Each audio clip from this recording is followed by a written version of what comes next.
Zexathara walked into the big white room where the judges sat waiting for her.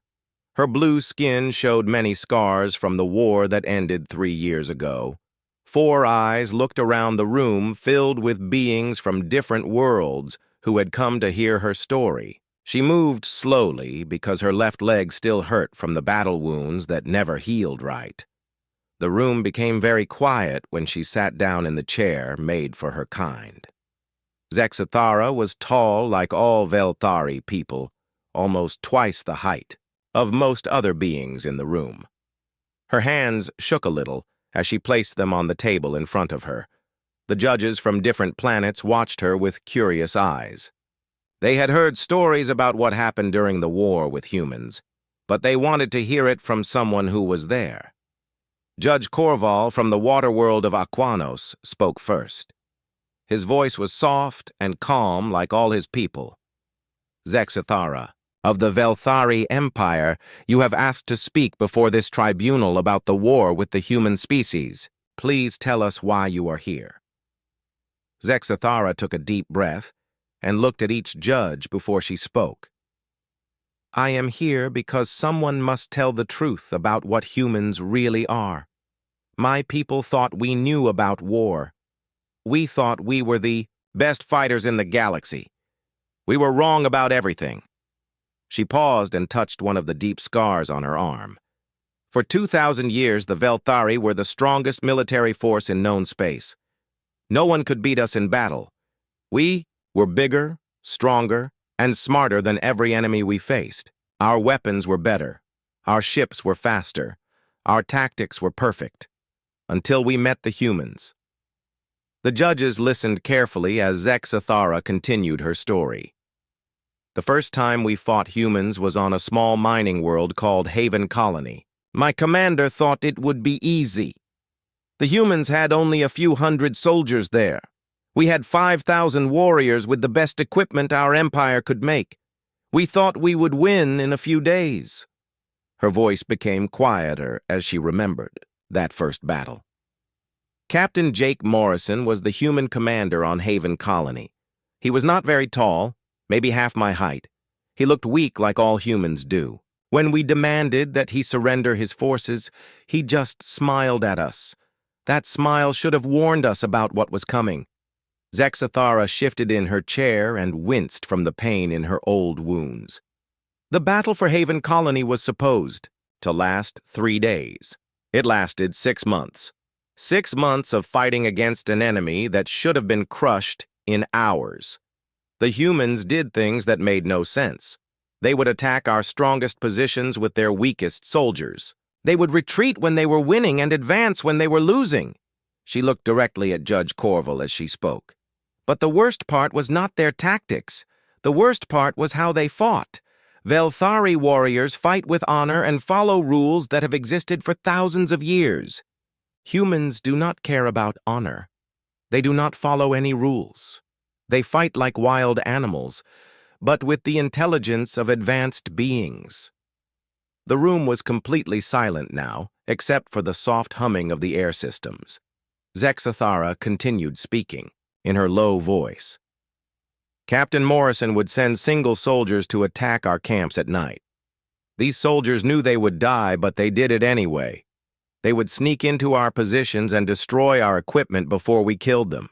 Some of them would even talk to us while they died, telling us jokes or asking about our families. She paused again and rubbed her scarred hands together. One night, a young human female named Betty Collins crawled into our command post. She was wounded and bleeding, but she still carried explosives. When my soldiers found her, she was almost dead. She looked up at us with her small human eyes and said she was sorry for what she had to do. Then she activated the bombs she carried. Zexathara's voice cracked a little as she remembered. Betty Collins destroyed our entire command structure and killed 30 of my best warriors. She was maybe 20 human years old. On my world, someone that young would still be considered a child. But this human child chose to die to hurt us. She smiled when she did it. The alien warrior looked around the room at all the different species represented among the judges. That was when I first understood that humans are not like any other species in the galaxy. They do not just fight to win. They fight because fighting is what they are made for. They turn their own weakness into strength, and their own deaths into weapons. Judge Corval leaned forward in his chair. These are serious accusations, Zexthara. Are you saying that humans violate the laws of civilized warfare? Zexthara laughed, but there was no happiness in the sound. Judge Corval, humans do not violate the laws of war. They ignore them completely. They fight as if no laws exist at all, and that is why they are the most dangerous species that has ever lived. Zexthara closed her 4 eyes for a moment before continuing her story.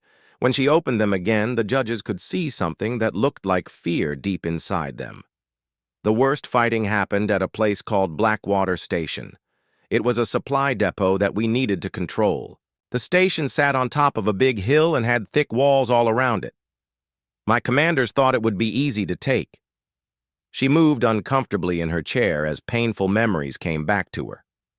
We surrounded Blackwater Station with 10,000 Velthari warriors. The humans inside had only 200 soldiers. Their commander was Colonel Lisa Bennett, a human female who looked even smaller than most of her kind. Her second in command was Lieutenant Commander Ryan Clark, a young human male with bright yellow hair. The alien warrior paused and drank some water from a cup designed for her species before continuing. We cut off all the roads to the station. No food could get in. No weapons could reach them. No help could come. We waited for them to surrender because we thought they would give up when they got hungry. We were very wrong about that. Zexthara's voice became darker as she told the story. Instead of surrendering, the humans started making the station into something horrible. They took apart their own machines and built new weapons from the pieces. They turned cooking equipment into bomb makers. They made their cleaning robots into moving explosives that would roll toward our positions and blow up. She looked at each judge as she spoke. But the machines were not the worst part. The worst part was the sounds they made. Every night, the humans would use their communication systems to broadcast recordings all around the station. These were not calls for help or messages to their families. These were the voices of their wounded and dying soldiers singing. The room became very quiet as Zexthara continued. The humans would record their people as they died from wounds or sickness. But instead of crying or asking for mercy, these dying humans would sing songs about their homes and their battles. They would tell stories about how they were going, to hurt us even after they were dead. Some of them would laugh while they bled to death. She rubbed her scarred arms as she remembered those sounds. At night, when everything was dark and quiet, we would hear these ghost voices singing from inside the station. My soldiers started having bad dreams. Some of them could not sleep at all. A few even tried to run away because they could not stand listening to the dead humans singing. Zexthara shifted her weight and winced from old pain. Colonel Bennett was the worst of all the humans. She would come out of the station at night with just a few soldiers. They would not use guns or energy weapons. They would carry knives and tools from their kitchens and repair shops. They moved through our camps like shadows and killed my warriors with cooking equipment. Her voice dropped to almost a whisper. One night, Colonel Bennett and 5 other humans attacked our main command post. They crawled through the mud for 2 hours to reach us without being seen. When they got there, they did not use explosives or advanced weapons. Colonel Bennett killed Commander Thexamar with a knife she had taken from the station kitchen. She cut his throat while looking directly into his eyes. The judges listened with growing horror as Zexthara described that terrible night. The 6 humans destroyed our entire command structure using nothing but hand tools and kitchen knives. They killed 43 of my people, including 2 generals. When they were done, they took our communication equipment and used it to broadcast more of their death songs to the rest of our army. She paused and took another drink of water. Her hands were shaking more now. But Colonel Bennett did something else that night that was worse than the killing. Before she left, she came to where I was hiding with 3 other wounded soldiers. She looked down at us and spoke in perfect Velthari language. She said she was sorry that we had to die so far from our homes and families. Zexathara's voice cracked as she remembered. Then she gave us medical supplies and clean water. She bandaged our wounds with her own hands and told us that we fought bravely. For a moment I thought maybe humans could show mercy like civilized beings. But then she smiled that terrible human smile and told us that she had poisoned the water system in our main camp. She said that half of our army would be dead by morning. The alien warrior looked around the room at the shocked faces of the judges. Colonel Bennett was right. By sunrise, over 4,000 of my people were dead or dying from the poison she had put in our water. But she kept her promise to take care of me and the other wounded soldiers. She made sure we lived, so we could watch our army die. She continued her story with growing pain in her voice. The siege lasted 3 months. Every day more of my people died from human tricks and traps. Every night we heard the voices of dead humans singing their war songs. When we finally broke through the walls of Blackwater Station, only 12 humans were still alive.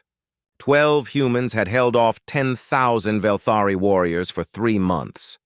Zexathara looked directly at Judge Corval as she finished this part of her story. When we found Colonel Bennett, she was badly wounded but still alive. She was sitting in the command center surrounded by the bodies of her soldiers. When she saw us coming, she started to laugh. She said that losing was just another way of winning for humans. Then she activated one last bomb that destroyed most of the station and killed 300 more of my warriors. The room was completely silent for a long moment before Zexathara spoke again.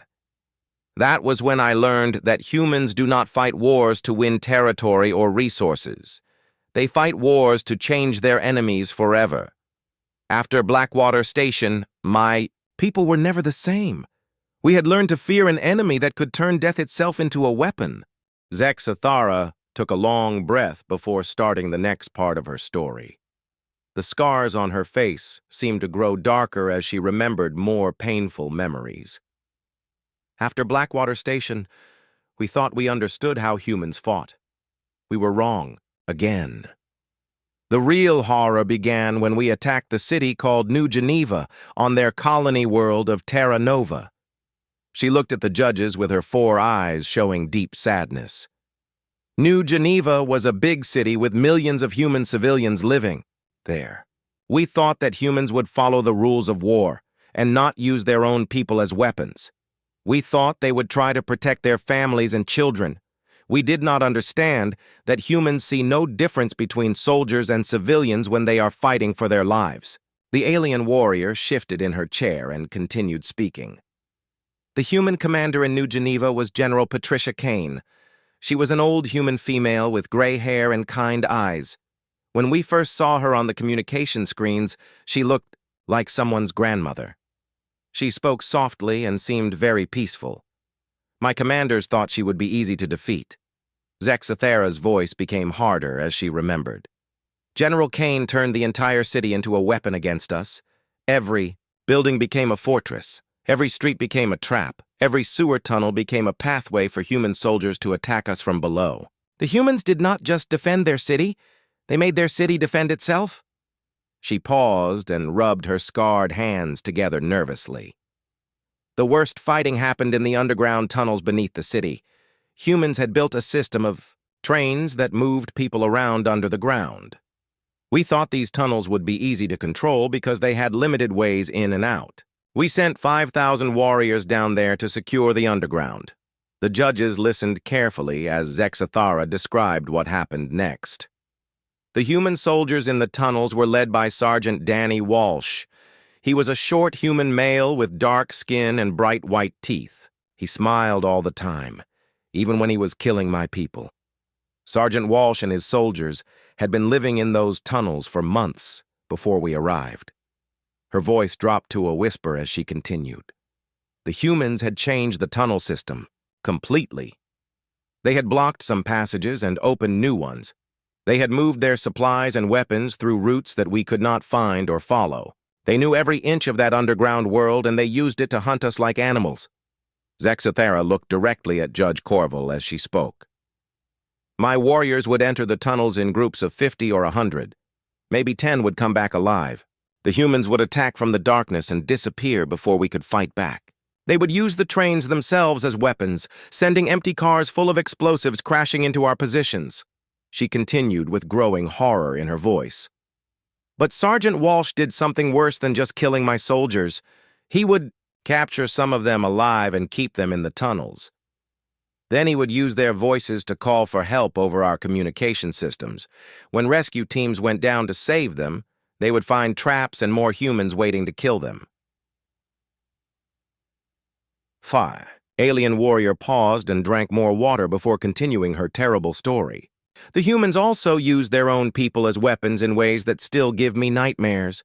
General Kane had ordered all the civilian humans in the city to help fight us. Not just the adult males and females, but also the children and old people.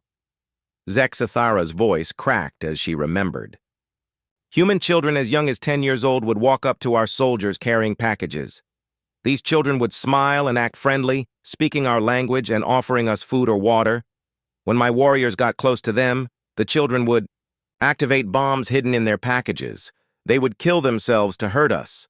She looked around the room at the shocked faces of the judges. An old human female named Helen Garcia became famous among my soldiers.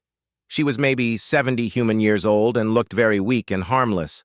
She would pretend to be lost and ask my warriors for help finding her family.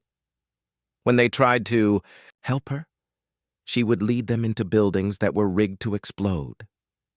The room was completely silent as Zexathara continued. Helen Garcia killed over 200 Velthari soldiers before we finally learned to avoid her.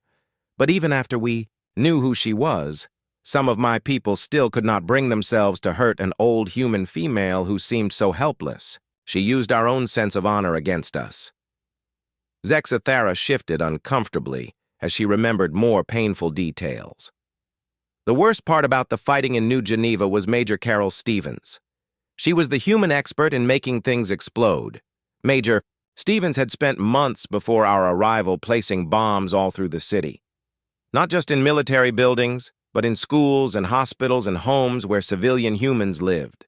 Her voice became very quiet as she spoke. Major Stevens would sacrifice entire city blocks to kill just a few of my soldiers. She would wait until a small group of Velthari warriors entered a neighborhood. Then she would destroy every building in that area. She killed thousands of her own people just to eliminate a handful of my warriors.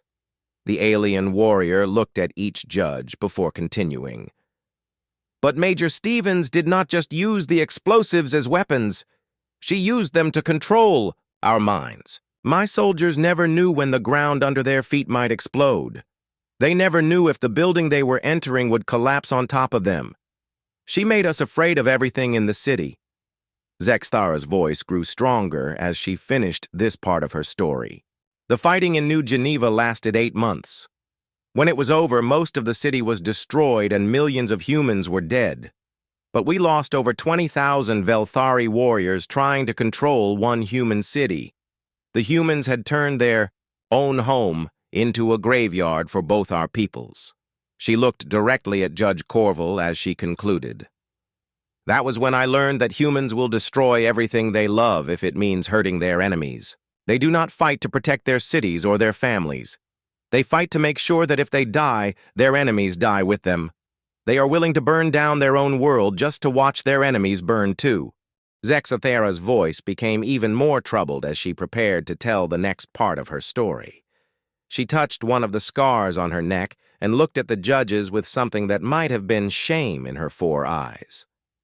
The most disturbing thing about humans was not their soldiers or their weapons. The most disturbing thing was their medical people. We thought human doctors and medics would be safe to approach because they were supposed to help wounded beings, not hurt them. She paused and shook her head slowly. The leader of the Human Medical Corps was Dr. Amanda Pierce. She was a tall human female with red hair and green eyes. When we first captured some of her people, she came to our camps under a white flag to treat the wounded from both sides. She seemed kind and gentle like a healer should be.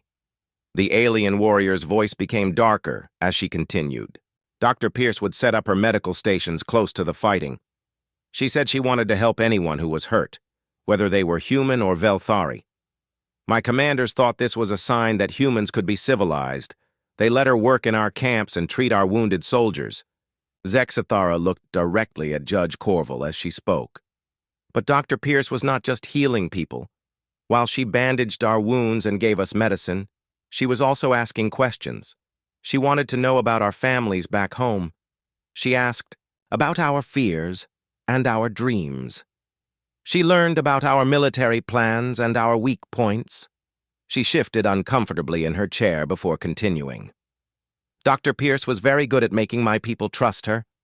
She would sit with wounded Velthari, soldiers for hours, listening to their stories and holding their hands while they recovered. She learned our language perfectly and could even sing our traditional healing songs.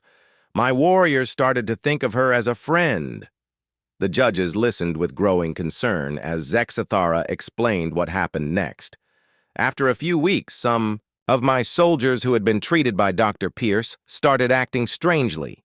They would ask questions about our battle plans and suggest that maybe we should change our tactics. They would tell other warriors that the humans were not really our enemies, and that we should try to make peace. Her voice became very quiet as she continued. Dr. Pierce had used her medical treatments to change the minds of my people. While she was healing their bodies, she was also changing their thoughts. She made them loyal to humans instead of to their own kind. She turned our own soldiers into spies and traitors without them even knowing it. Zexathara paused and took a drink of water before describing an even more disturbing memory. There was also a human medic named Corpsman Billy Rodriguez. He was a young human male with dark hair and a big smile. Billy Rodriguez would go into active battlefields to rescue wounded soldiers. At first, we thought he was just brave and foolish. She looked around the room at the judges before continuing. But Billy Rodriguez was not just rescuing people. He was using his medical supplies as weapons. I watched him kill 6 Velthari warriors using nothing but surgical tools and medicine bottles. He turned healing equipment into instruments of death. The alien warrior's voice cracked as she remembered. Billy Rodriguez would pretend to surrender when our soldiers surrounded him. He would raise his hands and show them his medical bag, making them think he was harmless. When they got close enough to capture him, he would attack them with scalpels and surgical saws. Zexathara continued with growing horror in her voice. But the worst thing Billy Rodriguez did was save the lives of wounded Velthari soldiers and then recruit them to work for humans. He would rescue my people from the battlefield and treat their wounds with great skill and care. While they were recovering, he would talk to them about their families and their hopes for the future. She paused and rubbed her scarred arms nervously. Billy Rodriguez understood that when you save someone's life, they feel grateful to you. He used this gratitude to turn my soldiers against their own people. He would convince them that humans were not evil and that maybe the war was wrong. Some of these rescued soldiers would even start giving information to the humans. The room was completely silent as Zexathara described more disturbing details. Dr. Pierce and Billy Rodriguez taught other human medics to use the same methods. Soon, every human medical station was also a place where they would try to change the minds of captured Velthari soldiers. They called this compassionate interrogation. Her voice became stronger as she continued. The humans would treat our wounded with real care and genuine kindness. They would save lives that other doctors might not be able to save. But while they were healing our bodies, they were also studying our minds. They learned how to make us trust them and how to make us doubt our own cause. Zexathara looked directly at each judge as she spoke. This was perhaps the most evil thing the humans did during the war. They took the sacred act of healing and turned it into a weapon. They used our own gratitude and trust against us. They made us love them while they destroyed us.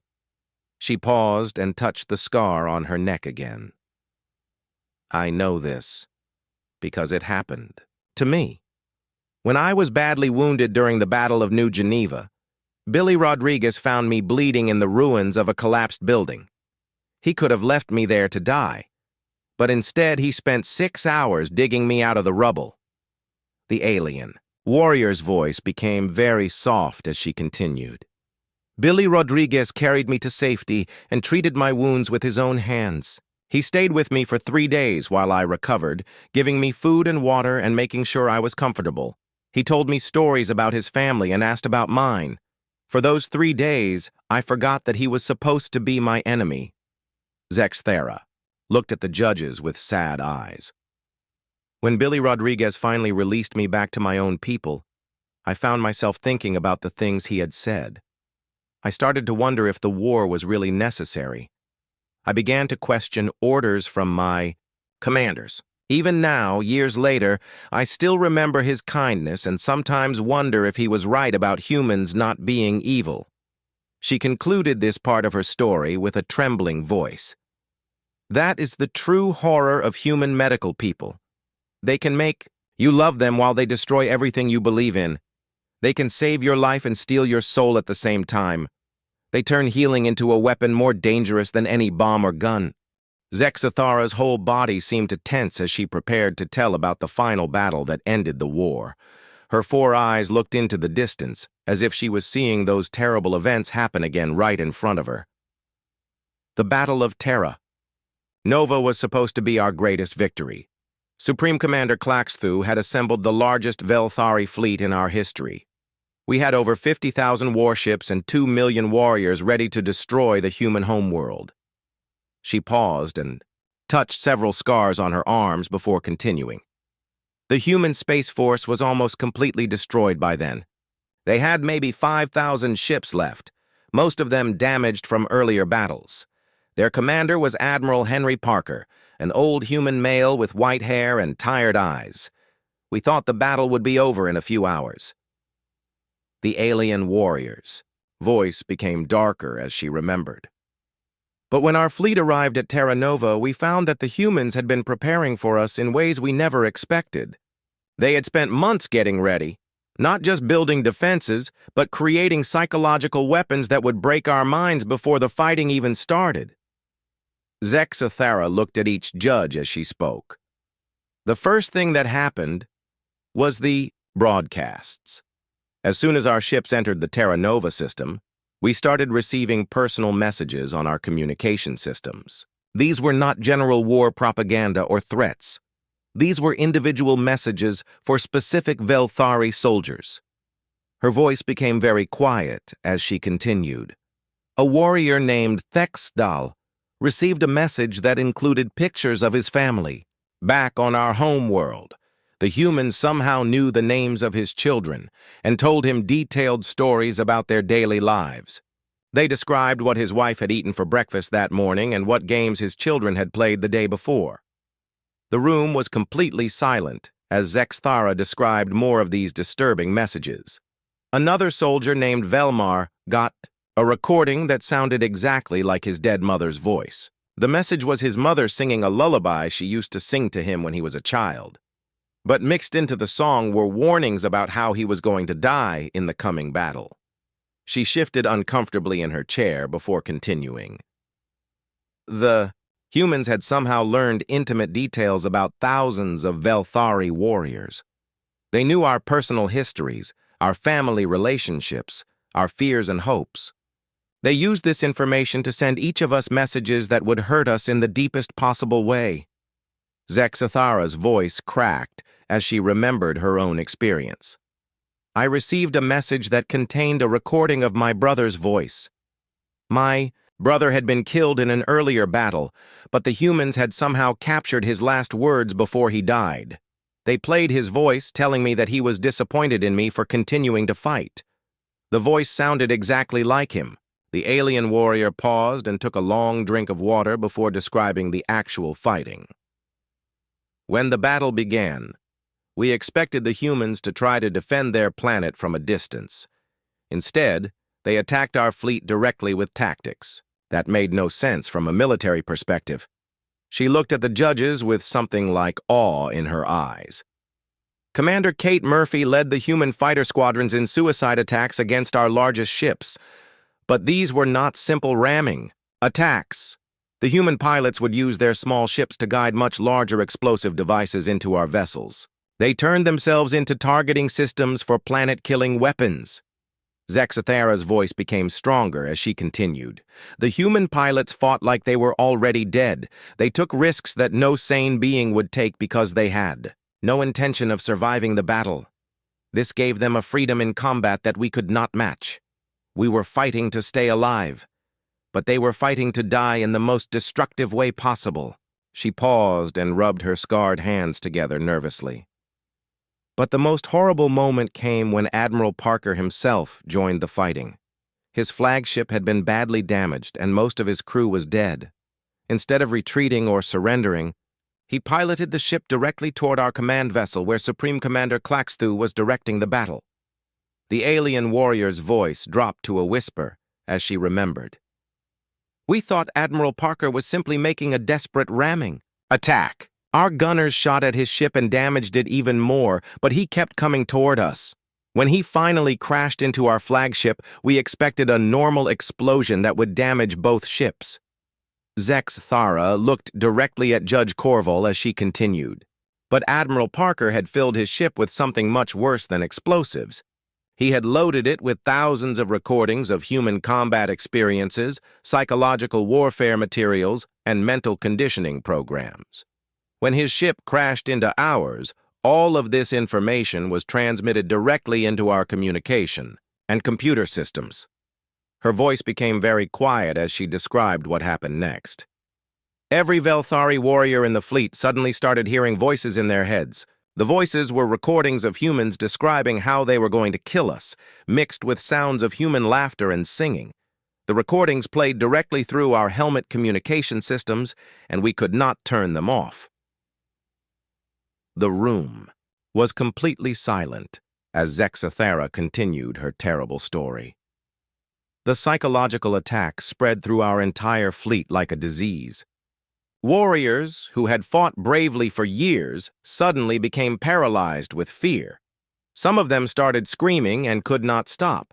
Others began attacking their own comrades because they thought everyone around them was a human in disguise. She paused and touched the scars on her face before concluding this part of her story. Supreme Commander Claxthu himself was affected by the mental attack. He started giving contradictory orders and talking to people who were not there. Within an hour, our entire command structure had collapsed. The greatest Velthari fleet in history was defeated not by superior weapons or tactics, but by psychological warfare that broke our minds. Zexathera looked around the room at all the judges before speaking again. Admiral Parker died when his ship crashed into ours, but his sacrifice destroyed our ability to fight as an organized force.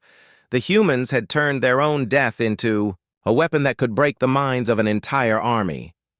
That was when I finally understood that humans are not just willing to die for their cause.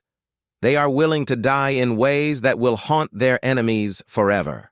Zexathera sat quietly for a long moment after finishing her account of the final battle. The judges waited patiently as she gathered her thoughts for the most important part of her testimony. When she finally spoke again, her voice was different, quieter, but somehow more frightening than before. Honorable judges, you might think I have come here today to seek justice for my people or to ask for punishment of the humans who defeated us. You would be wrong about that. I am not here to complain about losing the war or to ask for help rebuilding our empire. I am here to warn you about what humans really are. She looked at each judge individually as she continued. After the battle of Terra Nova, I was captured along with thousands of other Velthari survivors. I expected to be killed or tortured as prisoners of war usually are. Instead, the humans treated us with kindness that was almost as disturbing as their cruelty had been during the fighting. Zexathera's voice became softer as she remembered. My main contact during captivity was Dr. Laura Cohen, a human female who studied the minds of other species. Dr. Cohen was gentle and patient with me. She made sure I received proper medical care for my wounds. She brought me food that was prepared according to Velthari dietary needs. She even learned some of our traditional songs to help me feel less homesick. The alien warrior paused and touched one of her scars thoughtfully. During our conversations, Dr. Cohen asked me many questions about the war and how it had affected me. At first, I thought she was trying to get military information from me, but as time went on, I realized she was genuinely curious about how my people thought and felt. She wanted to understand us as individuals, not just as enemies. She continued with growing unease in her voice. Through my talks with Dr. Cohen and other humans, I began to learn things about their species that were more terrifying than anything they had done during the war. I discovered that everything we had witnessed, all the horrible tactics and psychological warfare, was not unusual behavior for humans under pressure. Zexthara looked directly at Judge Corval as she spoke. Dr. Cohen explained to me that humans have been fighting wars against each other for their entire history as a species. The methods they used against us, the willingness to sacrifice everything, the psychological manipulation, the use of children as weapons, all of these things were normal parts of human warfare. Her voice became very quiet as she continued. She told me about human conflicts from their past where they had done things even worse than what they did to us. She described wars where humans killed millions of their own kind, using weapons that poisoned the air and water.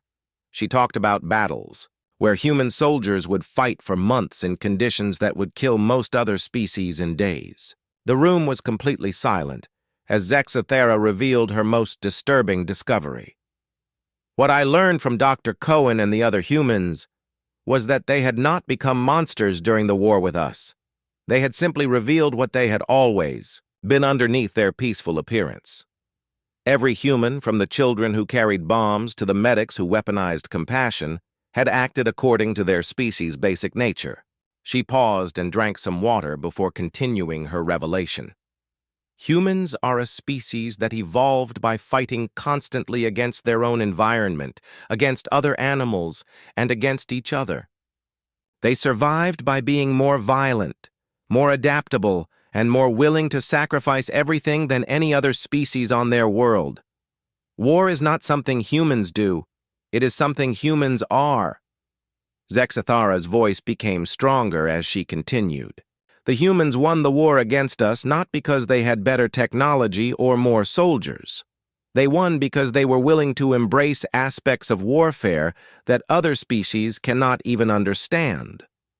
They turned their own weaknesses into strengths, their compassion into weapons, and their mortality into a tactical advantage. She looked around the room at all the different species represented among the judges. Every other species in the galaxy fights wars to gain something or to protect something they already have. Humans fight wars to change their enemies forever. They do not want to just defeat you. They want to make sure you never forget what it felt like to fight them. The alien warrior's voice became very serious as she continued. Dr. Cohen told me that humans have a saying, "War is hell." But I think this saying does not mean that war is a terrible place humans try to avoid. I think it means that war is where humans feel most comfortable, where they can be what they truly are without pretending to be civilized. Zexthara paused and looked directly at each judge before making her final point. I have spent 3 years thinking about what I learned during my captivity. I have come to believe that humanity's entry into galactic society represents the most dangerous development in the history of civilization. They are not just another species with advanced technology. They are a fundamental change in the nature of intelligence itself. Her voice became very quiet as she continued. Other species develop intelligence to solve problems and build better lives for themselves. Humans developed intelligence to become better at destroying their enemies. Every aspect of human civilization, from their art to their science to their philosophy, is shaped by their nature as a warrior species. The room was completely silent as Zexthara prepared to give her final warning. The humans are now members of our galactic community. They sit on councils and make trade agreements and participate in diplomatic meetings. They smile and shake hands and act like civilized beings. But underneath that peaceful appearance, they are still the same species that turned children into bombs and medics into psychological warriors. She looked at Judge Corval as she concluded her testimony. I am not asking you to punish the humans or to exclude them from galactic society. It is too late for that now. I am asking you to remember what I have told you today. When the next war comes, and it will come because humans always bring war with them, remember that there are no rules they will not break, no tactics too horrible for them to use, and no sacrifice too great for them to make. Zexathara stood up slowly from her chair, her damaged leg causing her obvious pain. The humans call themselves Homo sapiens, which means wise human in their language. But I think a better name for them would be Homo bellicus, the war human. They are beautiful monsters who smile while they destroy worlds, and now they are loose in our galaxy. The alien warrior looked around the room one last time before speaking her final words.